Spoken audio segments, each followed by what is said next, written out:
Hello दोस्तों, स्वागत है आपका अपने यूट्यूब चैनल कौशल कॉम्पिटिटिव क्लासेस में। तो आज जो ज्योग्राफी में है वो हम लोग पढ़ेंगे भारत से निकलने वाली नदियाँ। भारत से निकलने वाली नदियों को भौगोलिक क्षेत्रफल के आधार पर या भौगोलिक क्षेत्र के आधार पर दो पार्ट में डिवाइड किया गया है। हिमालय से निकलने वाली नदियाँ और प्रायद्वीप भाग से निकलने वाली नदियाँ। हिमालय से निकलने वाली नदियाँ और प्रायद्वीप भाग से निकलने वाली नदियों में कुछ अंतर पाया जाता है। हिमालय से निकलने वाली नदियाँ ये 12मासी नदियाँ हैं, इनमें वर्ष भर जल रहता है। और प्रायद्वीप भाग से जो नदियाँ निकलती हैं ये मौसमी नदियाँ हैं, ये वर्षा पे आधारित होती हैं। ठीक है। हिमालय से निकलने वाली नदियों की लंबाई प्रायद्वीप भाग से निकलने वाली नदियों की लंबाई से अधिक होती है। हिमालय पर्वत से जो नदियाँ निकलती हैं उनमें प्रमुख नदी है सिंधु नदी, गंगा नदी और ब्रह्मपुत्र नदी। ये हिमालय से निकलने वाली सबसे बड़ी नदियाँ हैं। इसी आधार पर हिमालय की नदियों को 3 भाग में डिवाइड कर दिया गया है: सिंधु नदी तंत्र, गंगा नदी तंत्र और ब्रह्मपुत्र नदी तंत्र। तो हम लोग एक एक देखेंगे। आज देखेंगे सिंधु नदी तंत्र। उससे पहले सबसे पहले देखें कि हिमालय से निकलने वाली 3 नदियों को पूर्व की नदियाँ कहते हैं। ठीक है। हिमालय से निकलने वाली 3 नदियों को पूर्ववर्ती नदियां कहते हैं। और देखिए, पूर्ववर्ती नदियों का क्या मतलब है? पूर्ववर्ती नदी का मतलब है कि जो नदी हिमालय के उत्थान से पहले बहती थी। सिंधु, सतलज और ब्रह्मपुत्र, ये नदियां हिमालय के उत्थान से पहले बहती थीं और अपना जल टेथिस सागर को दे देती थीं। जैसे जैसे हिमालय का उत्थान प्रारंभ हुआ तो इन नदियों ने ना ही अपना रास्ता बदला और ना ही अपना स्थान चेंज किया।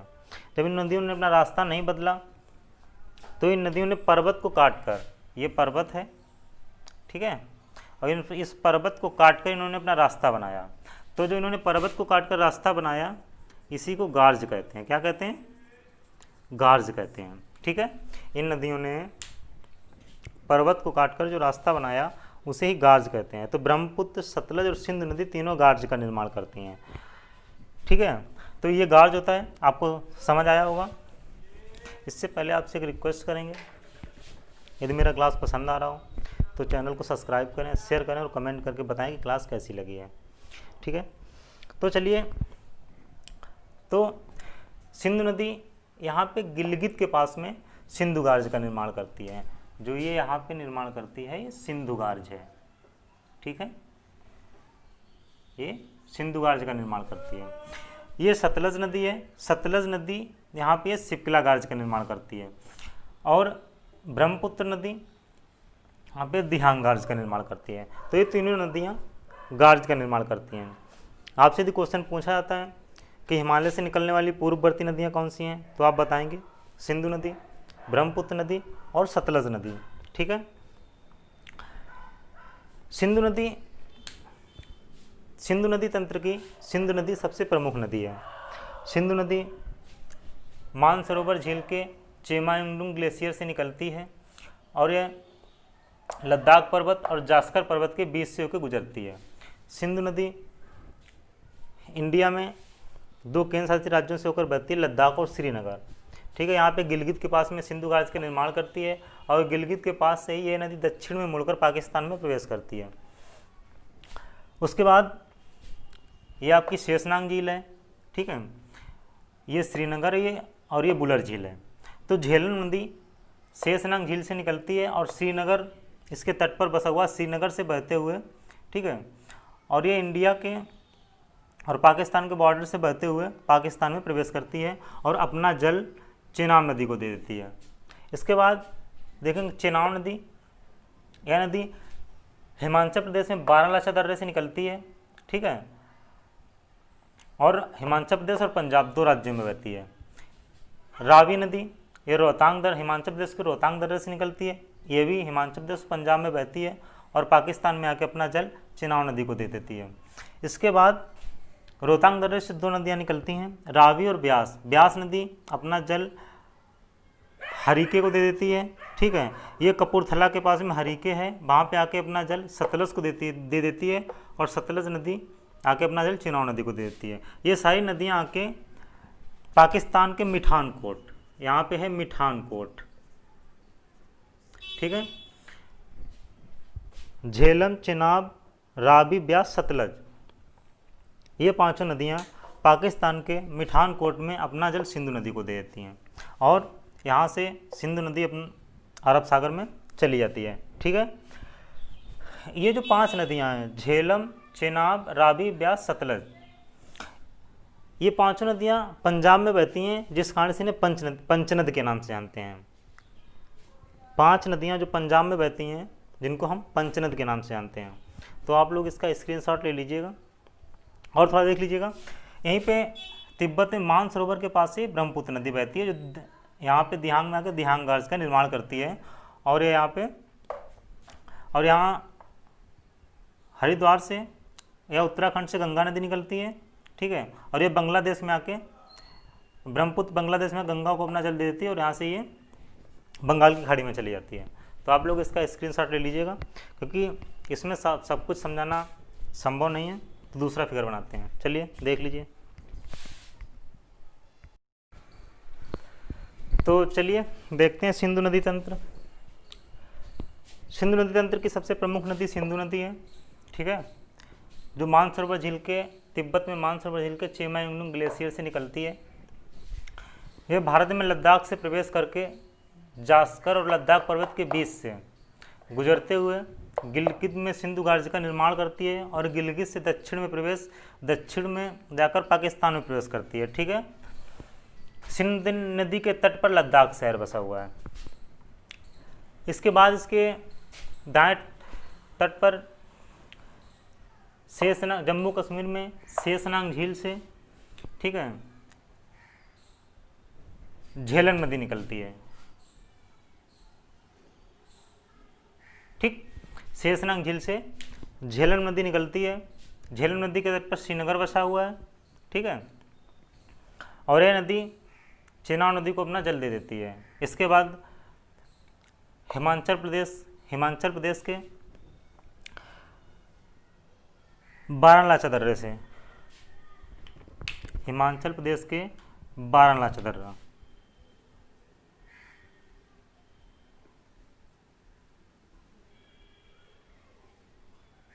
ठीक है, हिमाचल बारालाचा दर्रा, और ये है रोहतांग दर्रा, ठीक, ये है रोहतांग दर्रा। तो चिनाब नदी हिमाचल प्रदेश के बारालाचा दर्रे से निकलकर, ठीक है, और मिठानकोट पाकिस्तान में सिंधु नदी से मिल जाती है।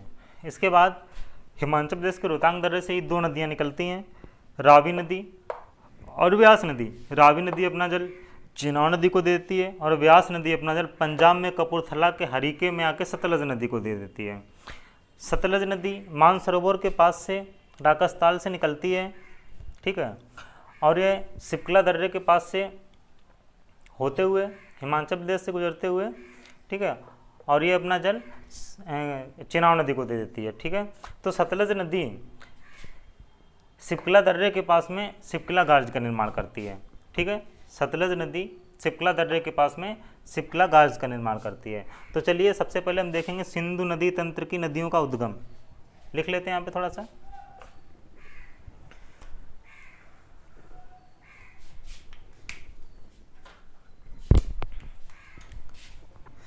सिंधु नदी तंत्र की नदियों का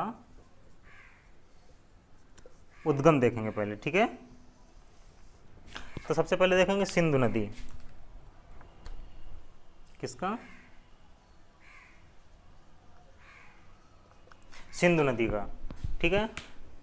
तो सिंधु नदी तिब्बत के मानसरोवर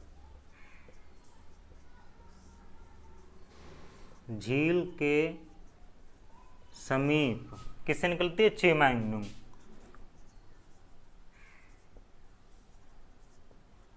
चेमायुंगनुंग ग्लेशियर से निकलती है, ठीक है। किससे निकलती है, चेमायुंगनुंग ग्लेशियर से निकलती है, ठीक है। उसके बाद देखेंगे झेलम नदी,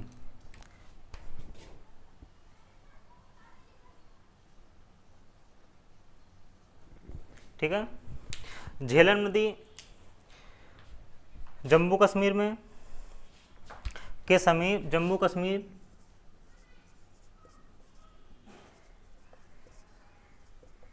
में शेषनाग झील, शेषनाग झील से निकलती है। किससे निकलती है? जम्मू कश्मीर में शेषनाग झील से निकलती है। ठीक है। इसके बाद देखेंगे चेनाब नदी,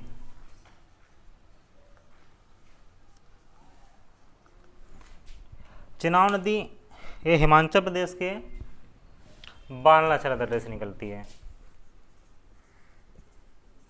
हिमाचल प्रदेश के बारालाचा दर्रे से निकलती है। ठीक है। हिमाचल प्रदेश के बारालाचा दर्रे से निकलती है। इसके बाद दो नदियाँ एक साथ देख लेंगे, रावी एवं ब्यास, रावी एवं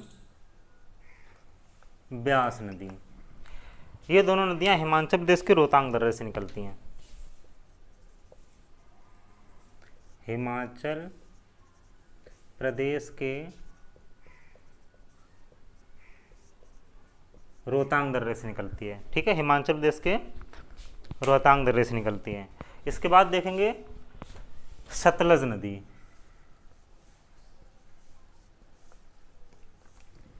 सतलज नदी मानसरोवर के समीप, तिब्बत के मानसरोवर के समीप, तिब्बत के मानसरोवर के समीप राकसताल से निकलती है। राकसताल या राक्षसताल, ठीक है, राकसताल से निकलती है। तिब्बत के मानसरोवर के समीप राकसताल से निकलती है। सिंधु नदी तंत्र की 5 नदियां जो पंजाब में बहती हैं, जिनको पंचनद के नाम से जानते हैं, झेलम, चिनाब, रावी, ब्यास और सतलज, ये 5 नदियां सिंधु नदी के बाएं तट से मिलती हैं। आपसे पूछता है, यदि क्रम में पूछता है कि सिंधु नदी में मिलने वाली बाएं तट से नदियाँ, ठीक है, नदियों का क्रम, तो झेलम, चिनाब, रावी, ब्यास और सतलज है। ठीक है। कौन कौन सी? झेलम, चिनाब, रावी, ब्यास और सतलज है। ठीक है। अब देखिए, वर्ष 1960 में एक समझौता हुआ था, जिसको पाकिस्तान और भारत के बीच में, ठीक है, सिंधु नदी जल समझौता हुआ था। वर्ष 1960 में भारत और पाकिस्तान के बीच में सिंधु नदी जल समझौता हुआ था, जिसमें पश्चिम की 3 नदियाँ झेलम, चिनाब, ठीक, और सिंधु, झेलम और चिनाब, पश्चिम की 3 नदियाँ सिंधु, झेलम और चिनाब, जो समझौता हुआ था उसमें ये कहा गया था कि 1960 में, जिसको हम सिंधु नदी समझौते के नाम से जानते हैं, जो भारत और पाकिस्तान के बीच में हुआ था, जिसमें पश्चिम की 3 नदियाँ सिंधु, झेलम और चिनाब के जल का 20% भाग भारत प्रयोग में लाएगा और 80% भाग पाकिस्तान प्रयोग करेगा। और पूरब की 3 नदियाँ रावी, ब्यास और सतलज, कौन कौन सी? रावी, ब्यास और सतलज, इन 3 नदियों का जल में 80% भाग भारत प्रयोग, 80% जल भारत प्रयोग करेगा और 20% जल पाकिस्तान प्रयोग करेगा। ठीक है। फिर से एक बार देख लीजिएगा, 1960 में भारत और पाकिस्तान के बीच में सिंधु जल समझौता हुआ था, जिसमें पूरब की 3 नदियाँ सिंधु, झेलम और चिनाब का 20% जल भारत प्रयोग में लाएगा और 80% जल पाकिस्तान प्रयोग में लाएगा।